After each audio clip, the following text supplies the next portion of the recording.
Yes, sir, wedding bells finally rang in the life of Margie Blake. Back from their honeymoon, she and Tim are headed for a life of wedded bliss, they think. Yes, the honeymoon is over for Tim now that he starts back to work. And it's over for Margie, too, as she enters her bright new kitchen to cook her first meal. Can she prepare those favorite dishes of Tim's, just like his mother used to make?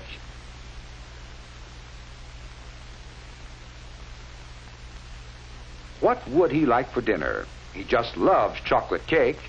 Go ahead, try one. All you have to do is follow the recipe. This is going to be easy. Let's see, what's next? It says, cream butter until soft and smooth. Cream the butter? Better get the cream.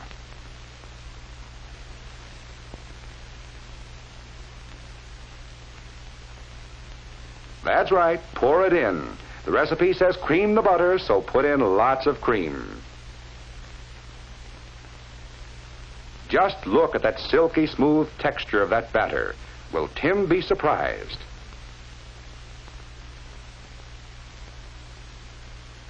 Will Tim be surprised?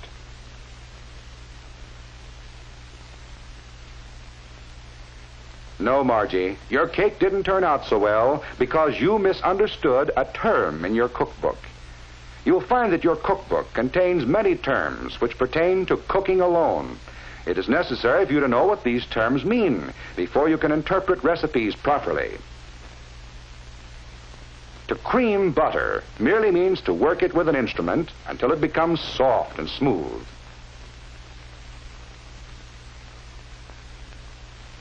There are many other terms you should know. For example, you must stir the ingredients in your chocolate cake. To stir is to mix food materials with a circular motion to secure a uniform consistency.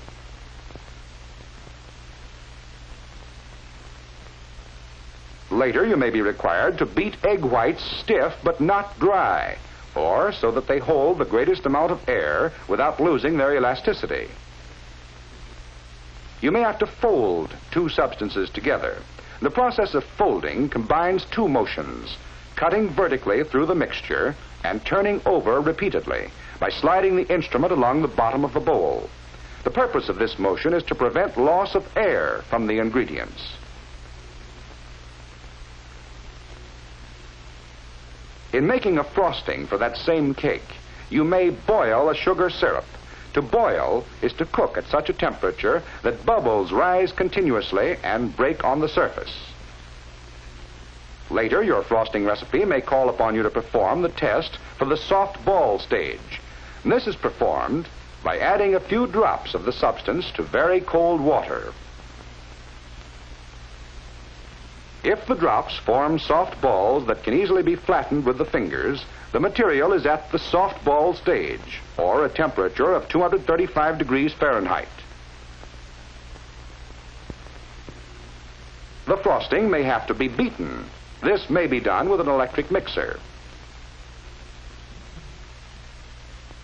To beat by hand is to make a mixture smooth, or to introduce air by using a brisk, regular motion that lifts the mixture over and over.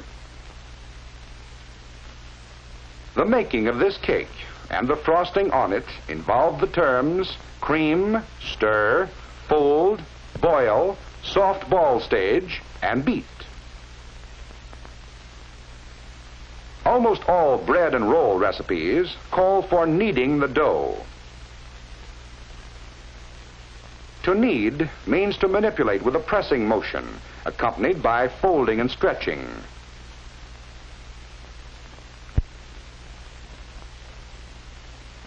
In cooking meats, other terms are used. Less tender cuts of meat may best be cooked by stewing.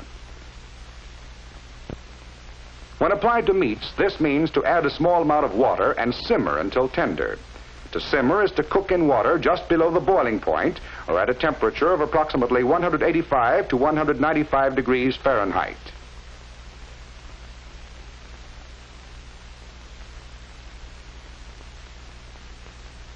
Other cuts of meat might be cooked by braising. First, the meat must be dredged. To dredge simply means to coat with flour, cornmeal, or other fine substance. Your recipe will usually tell you what should be used. Next, you must brown the meat. This is done by cooking in a small amount of fat until brown. Be sure to brown the meat on both sides.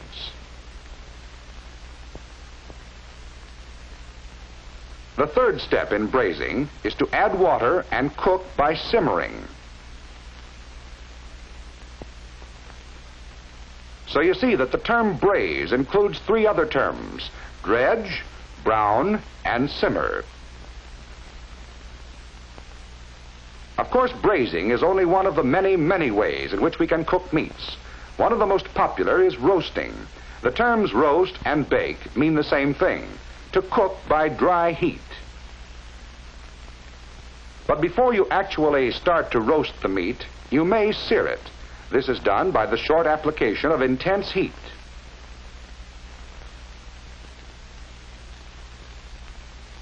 And causes the surface of the meat to turn brown in color. It is done to improve the flavor and appearance, but does cause greater loss of juice.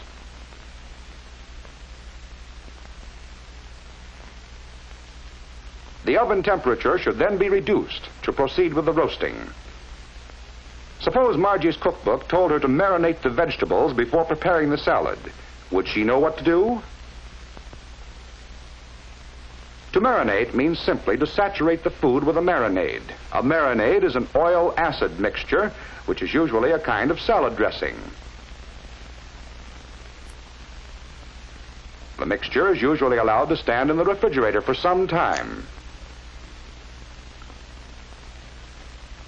Sometime during your career as a cook, you'll decide to serve scalloped cauliflower. This involves even more terms. A white sauce should be made first, and the first step is to scald the milk, or to heat it to a temperature just below the boiling point. While the milk is heating, add flour to melted fat in amounts called for by your recipe. Stir rapidly to prevent the formation of lumps. Scalding is complete when a scum forms on the surface of the milk. Add the milk slowly, again stirring constantly to avoid lumps. Notice the scum, which indicates the milk has been scalded.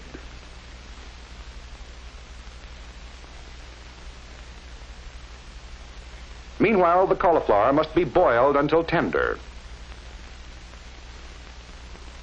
Put alternate layers of boiled cauliflower, grated cheese, and white sauce in a greased baking dish. A layer of breadcrumbs on top if desired. And bake in a moderate oven until brown in color. So you see, in this case, the term scallop includes the other terms: white sauce, scald, boil, and bake. One of the real tests of a cook is their jelly making, and the crucial point in making jelly of any kind is in knowing when it is cooked. A jelly test indicating a temperature of 220 degrees Fahrenheit is frequently used. One of the satisfactory jelly tests is the sheet from a spoon test. This is performed by allowing a small amount of the juice to drop off a spoon. When the last two drops run together and sheet from the spoon, the jellying stage is reached.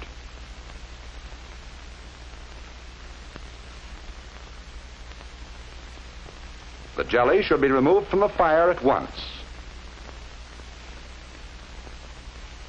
These are only a few of the terms you will have to use and understand. How can you learn the others? Well, most good cookbooks have a glossary of terms in the appendix. Let's see if Margie's cookbook has one. Yes, even Margie's cookbook has a glossary. Cream.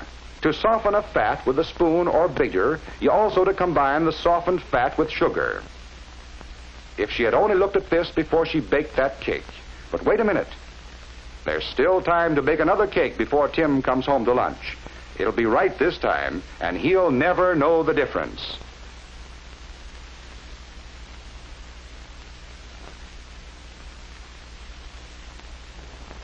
Yes, even Margie found that she could learn to cook when she discovered the significance of the terms used in cooking.